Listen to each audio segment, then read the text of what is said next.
Saxon's Trig, Lesson 56, Triangular Areas, Areas of Segments, and Systems of Inequalities, beginning on page 367. Now, it's been nice the last several lessons because they've been shorter. This one goes back to being a lot longer, which feels very frustrating after you've had some nice short ones. But example 1 says, find the area of this triangle. And they give us 42 degrees, 16 inches, and 12 inches. The height is not drawn in. This is all it gives us, but I'm going to start with the formula. How do we find the area of a triangle? Half times base times height. So I have the half in the formula. Base is 16. I don't know the height. So when I draw the height in to try to help me locate it, I realize I've just created two right triangles. And I have a degree given to me. So if I have a right triangle and a degree, I can use sine, cosine, or tangent. So let's do that. I want to know the height that's opposite the 42. And the other number that I know, not cut off, which the 16 is cut up, is the opposite the 90 degrees, hypotenuse. I know that to be 12. So which word is opposite over hypotenuse? Oh, that's my sine.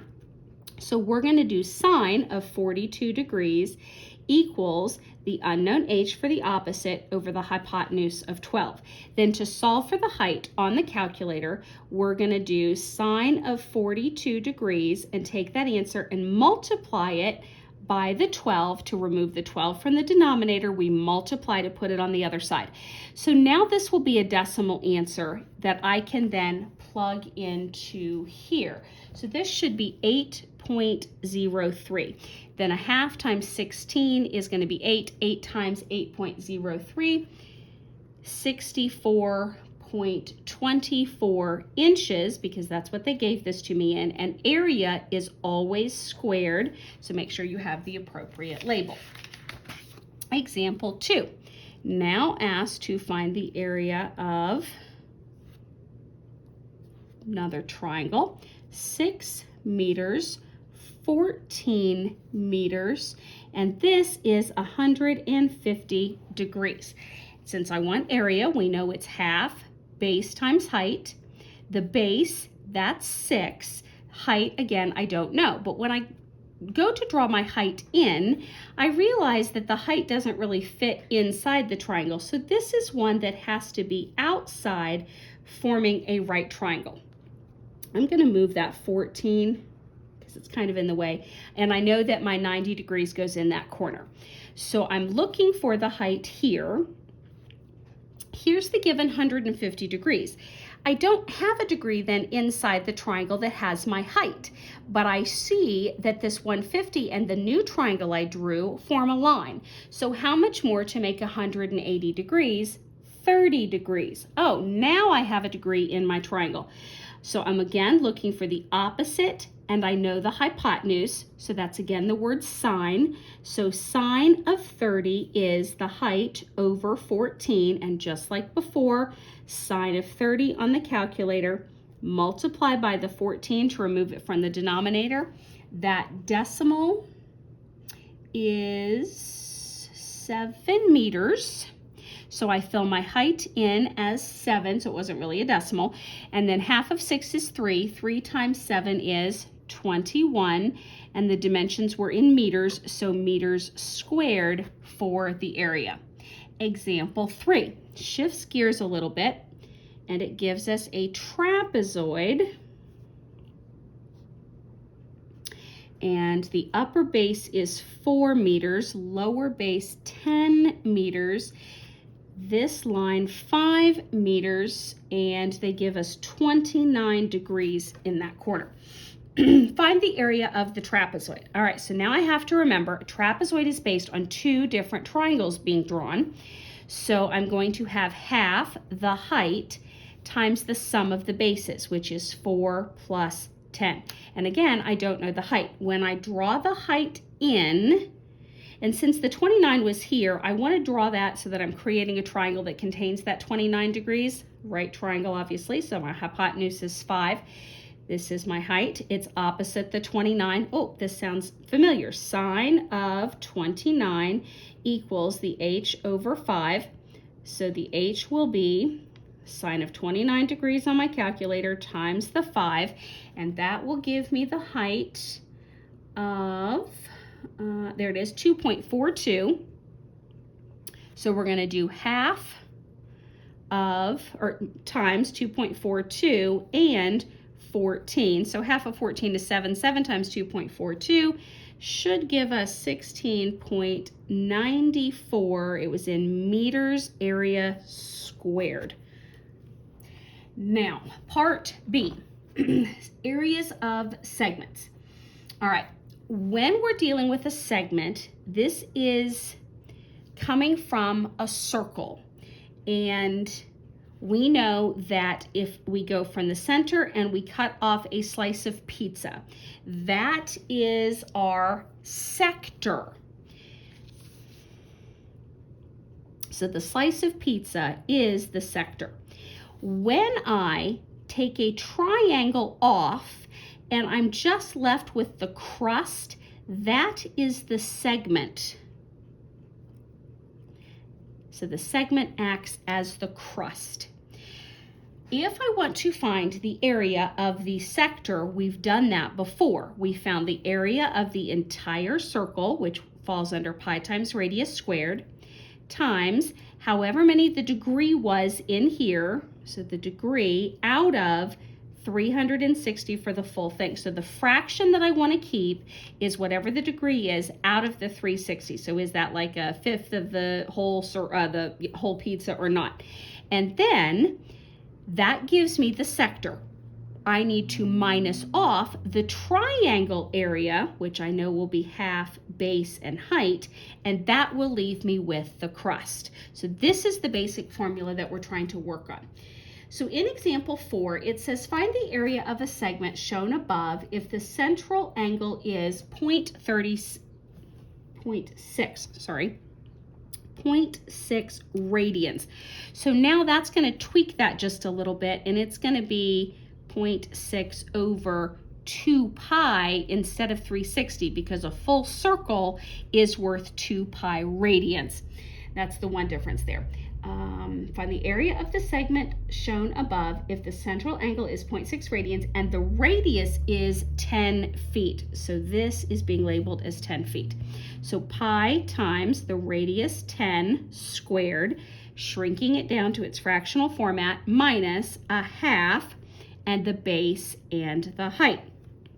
Okay, so in this triangle, the base of the triangle is the radius. The height drawn in to get to that, and in this drawing that's not looking like it's forming 90 degrees, but it's supposed to, and if you're looking at the picture in the book, it's definitely forming 90 degrees. And we need to stop and find the height. That's why they just did this section here about finding height. So in this triangle, it's a right triangle, even though it doesn't look it. And when I drew the height in, I definitely halved the base to 5 and 5. So let me redraw this so it looks like a right triangle. So that's my 90, that's my 0.6. This is now 5, and actually I may not need that 5, but I labeled it anyway. This is also the hypotenuse. It has to be a 10 as well, and we're looking for the height. So we're going to do sine of 0.6 equals the height over 10. Okay, one huge clarification here. This is radian, not degree. So if you do not change your calculator over to rad instead of degree, it's not going to spit the correct answer. You can choose to convert from 0.6 radians over 2 degrees and then keep your calculator in degree mode. So it totally depends on how you wish to do it. But if you are converting it over to radian mode. So somewhere you're going to have a mode button or something that allows you to change, and it's in little letters somewhere in one of the corners, probably where it says DEG or RAD. So when you get it to that, you know you're in radian mode. Now you can correctly do sine of 0.6 times 10 and find the height. Now they did this in radian because it was really small, and they tend to do in radians things that are super small. This should be giving you for the height 5.65, which can be filled in here, 5.65. So now you're doing pi times 100, that's 314, not that it matters because I can't do the rest in my head, times 0.6 over, times 0.6 over the 2 pi. So divide by 2, divide by 3.14, or use the pi button, get that decimal, then minus 5 times 5.65, and you go through all of that, you should end up with 1.75 feet squared. It was still area. All right, now that's the only example that they do of that, even though it's relatively complicated. As long as you're following the basic formula, you should be okay. I wish that they did another example just to kind of show you, but they don't. They move on to section C, which is systems of, oh, sorry, well, I fell when I did that. Systems of inequalities. Now, inequalities are things that are not equal. So they're going to give you some equations, something like, y, oh, I wrote the equal instinctively. Y is greater than or equal to 1/2 x minus 4, and y is greater than or equal to negative x squared plus 4x minus 1. Now, if you're, my plus looks so sloppy, I couldn't tell what that was, plus 4x minus 1. And these are two, they're linked together, and they clarify for you that this is a line and this is a parabola. And they do this again to help you get a feel for what equation is created by the given information. So a line is coming from like a y equals mx plus b situation, plain y, plain x, nothing squared. Parabola should have either an x or a y that is squared and the other one not squared. Now this isn't the right format for graphing the parabola. I have to go through that completing the square step to get there, but this is what they've provided me. So here's what they're going to do for the moment. They're not going to make you graph it. They're going to give you a graph. Okay. However, if I were graphing this, and since I have to do it here myself, I might as well talk my way through it. Where do I cross the y line? -4. My slope is 1/2, so I'm counting up 1, forward 2, up 1, forward 2. I want at least 2 dots, and here's the line that they provided. Okay, the parabola, I would then have to make y is, and I'll come back to this greater than or equal to part after I get this graphed. I don't want you to think I'm ignoring it. So y equals negative x squared, temporarily holding a 1 on the other side, and the negative has made this x squared and minus 4x when I pulled the negative out. So half of -4 is -2. Squared to 4 made negative. So -4 is adding with the 1 on the other side, getting -3, moving back over and making +3 this side. So the vertex point should be, change the sign, pulling it out of the parenthesis, 2, and don't change the sign. So 2, 3 should be the vertex point, and it is. Plugging in the 0, 0 minus 2, -2.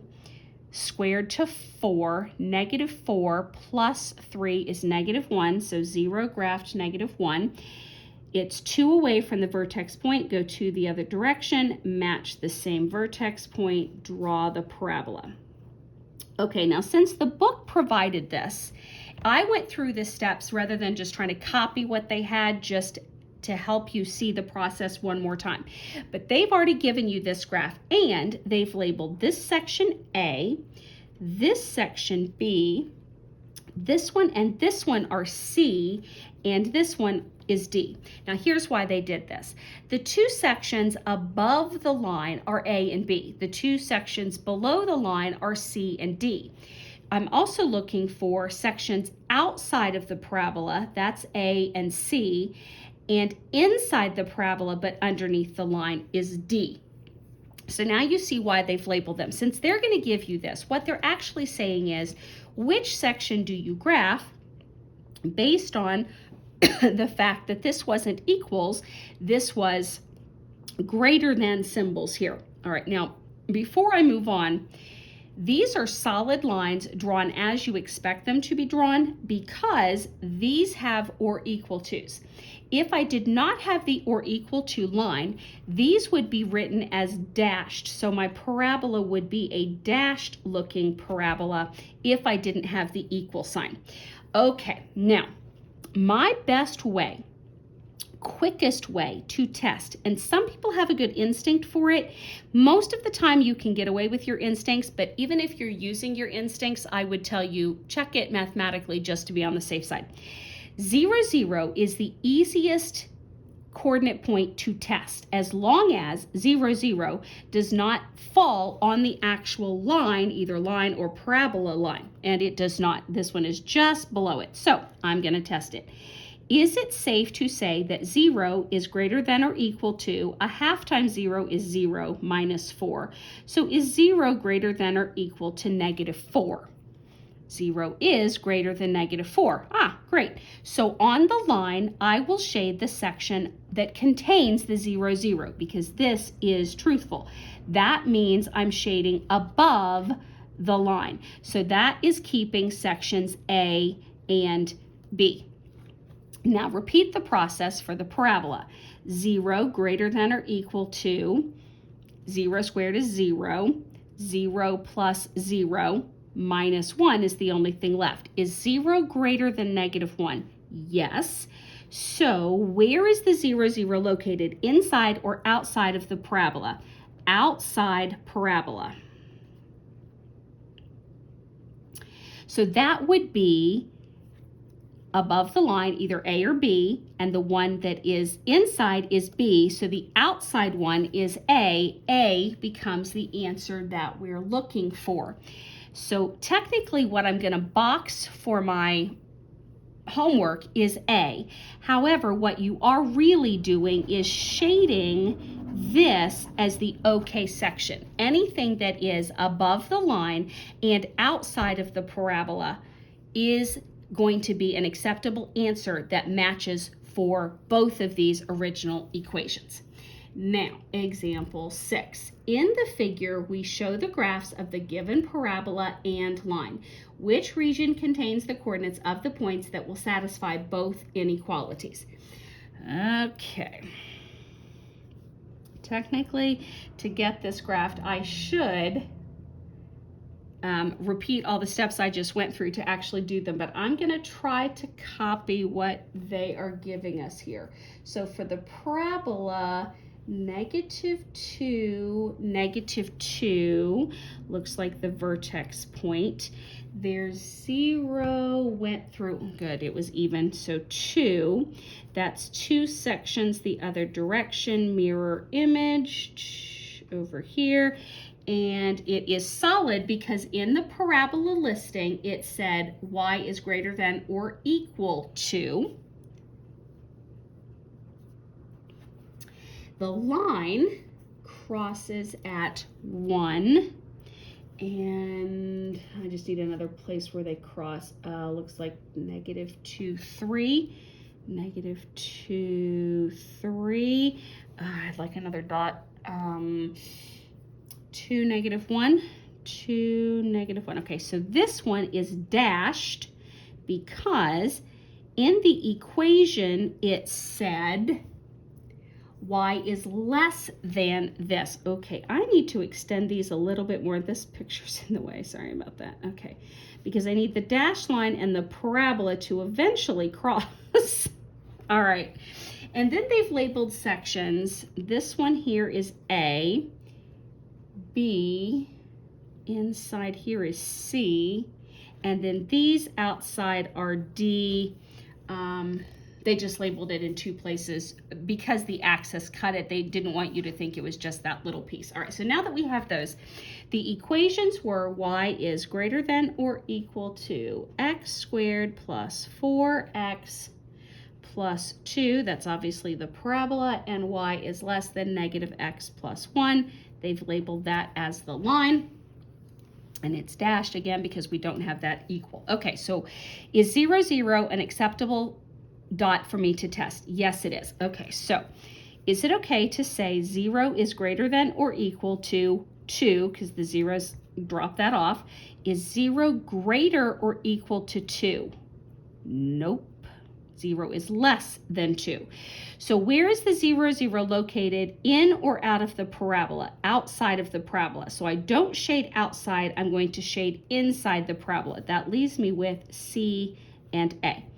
Now, testing this one. Is 0 less than, 0 goes away, 1. Is 0 less than 1? Yes. Is the 0, 0 located above or below the line? Below. And the section that is below the line is the C, so that's the one I'm going to keep. So you see how when you're not having to graph it yourself, now eventually they'll get you to where you have to graph them and then tell them and actually do the shading. And to do the actual shading, it would end up looking like the piece that's below the line, but inside of the parabola. And they do another example, 7. Which region contains the coordinates of the points? All right. Again, have to copy their graph here.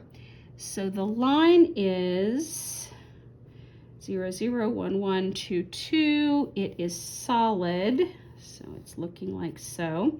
And there's a circle. Center is at 0, 0, but it's going 4 in all directions. 1, 2, 3, 4. 1, 2, 3, 4. 1, 2, 3, 4. Hopefully those are about evenly spaced. And my circle.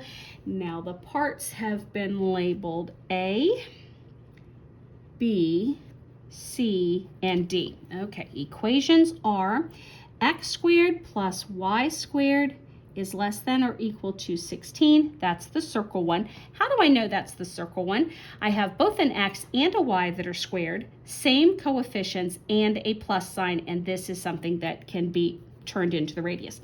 And the other is y is greater than or equal to x. Okay, so can I use 0, 0? Oh, no, I cannot, because the line is actually going through 0, 0 and 1, 1 and that sort of thing. So I can randomly choose a different point.